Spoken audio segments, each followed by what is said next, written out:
If that admission is about 45 minutes out, then they're expecting you to see that patient and also see other patients in different parts of the Metroplex.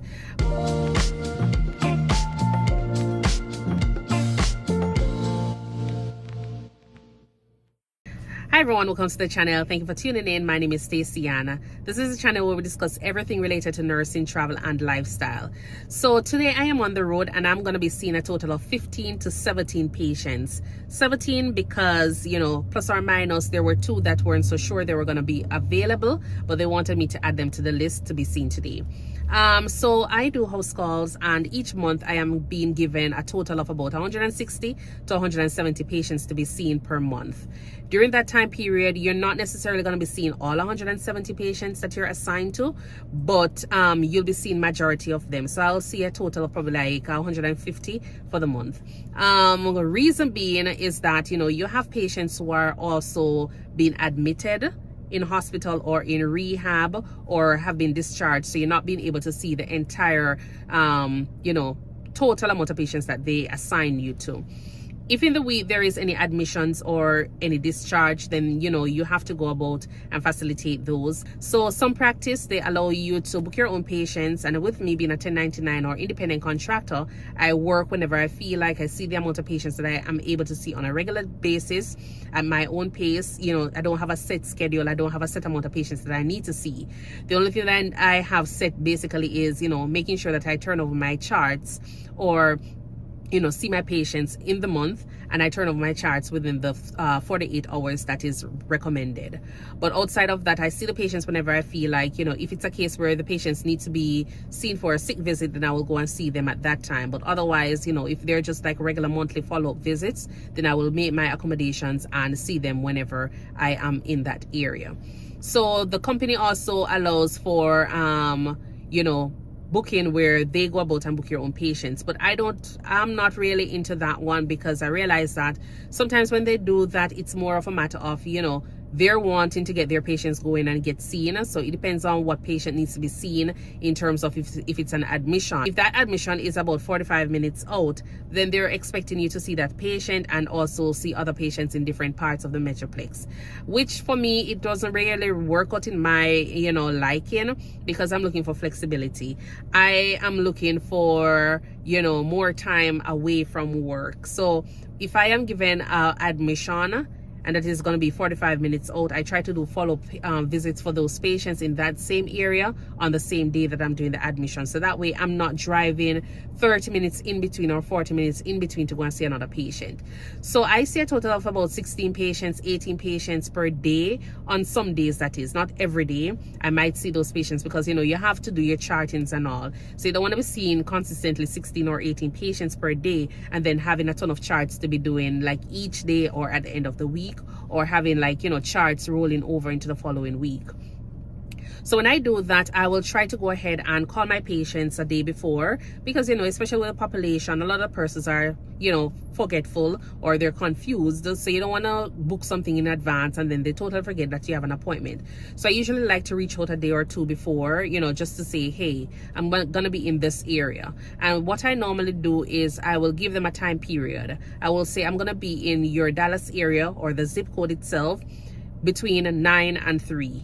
Once I confirm patients for that time period, then I will be able to say exactly at what time, around at what time I'll be able to come and see you. I'm going to be there about 10:15, 10:30, so persons can actually plan ahead and do whatever they want.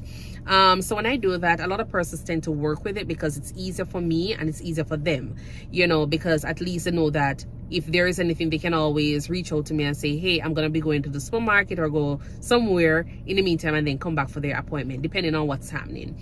So that's how I go about with booking my patients. So usually in that area, I will book or confirm about 5-10 and then I'll probably drive to another area, which is like a 30 minutes drive, and see another 5 or 7 patients. So it's dependent on, you know, the location of where you're seeing the patients.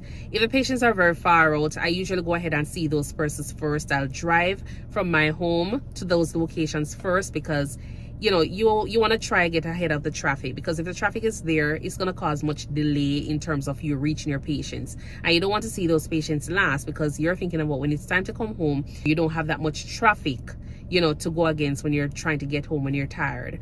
So once I'm finished, I usually see those patients on my way back. So the patients that are closest to my home, I see the ones that are furthest first, and then I see the others on my way back to my home. So that way it's a little bit easier for me. I'm not feeling too fatigued or anything with the driving, or, you know, just be miserable because I am on the road for too long. But majority of the time I am finished working between 1 o'clock and 2 o'clock. So otherwise it is pretty good booking my own patients, because at least I know I have that flexibility. I don't feel like I am working a 9-to-5 job. I don't feel as though, you know, I have persons consistently calling me regarding, oh, you're not there for the 10 o'clock appointment, or you're not there for this time period. I've already established a relationship with my patients, so they know definitely that if I say I'm gonna be there between 9 and 10, you know, I definitely get there during that time period. And if I say I'm going to be there between 9 and 3, then they know definitely I will be there. Because if you have a track record that you're working with and your patients know you, they know, you know, that you'll show up at whatever time you say you're going to be showing up at, then persons are going to be more accommodating to the time period or the time frame that I give them, for like 1 o'clock to 4, or from 9 o'clock until 1 o'clock. And so that's how I go about, you know, making sure that I see all my patients per month. Nobody is like, you know, calling to say, oh, I'm gonna cancel because I haven't showed up in time, or, you know, I'm unreliable or anything like that. So if you're looking for the best, you know, way to see most of your patients, or make the best out of your day on any given day, I would encourage you to use a flexible method, which is a self-scheduling, because that way you have better control over your time period. You have better control over your, you know, when you see your patients, and your patients are not upset with you because you're late. I know that there are times when I was working with another company, they would go about booking my patients, and I remember there was one specific time I said to them, I'm only going to be working between 9 and 12 because I have some appointments that I wanted to do after 12. So I'm going to ask you for patients that are close by, so that way I can see them and then leave. So I asked for 4 patients. It turned out that they did put down 4 patients, but the 4 patients that they put down, it never really made much sense, because it took me 1 hour to drive to one patient, and then another 30 minutes, because in that 4 patients that they booked, they wanted me to do 2 admissions. It couldn't work out. I had to cancel some of the appointments because it never worked out. So just, you know, keep in mind that, you know, when the office is going to book your patients, they're going to be booking it based on the fact that, you know, they have admissions to be done, they have this to be done. Nobody's thinking about, you know, you and your personal, you know, preference. They just know that you are assigned, or you say you're working with them, so they're going to work with what they have. And they're going to be like, okay, then we need these patients to be seen, so we're going to confirm the appointments with them, and then you go out and see them. So I always look for contracts or any job that is going to give me the flexibility, because when you have the flexibility, even if you are part-time, you can still work full-time hours, or full-time seeing the amount of patients that you want to see. So even though I am part-time, I've always been part-time with all my jobs, or PRN, or, you know, 1099, but it doesn't mean that I'm seeing the bare minimum patients. You know, companies, they rely on me heavily, because sometimes I feel like I'm full-time, or I'm even, you know, on staff, because that's how they will go about and provide me with patients, or provide me with shifts. So depending on your work ethics and all, you know, it will work out in your favor. You just need to know that you have a lot of flexibility, you be on time, you know, you create a bond or a relationship with your patient, and then the house call visits will be a little bit easier, and you'll get to love it eventually, if it's something that you're not really interested in, or you started it and not so sure how you're getting about with seeing your patients. Until then, if you have any questions, feel free to leave a comment below, and please remember to like, share, and subscribe to the channel for more. All right, bye.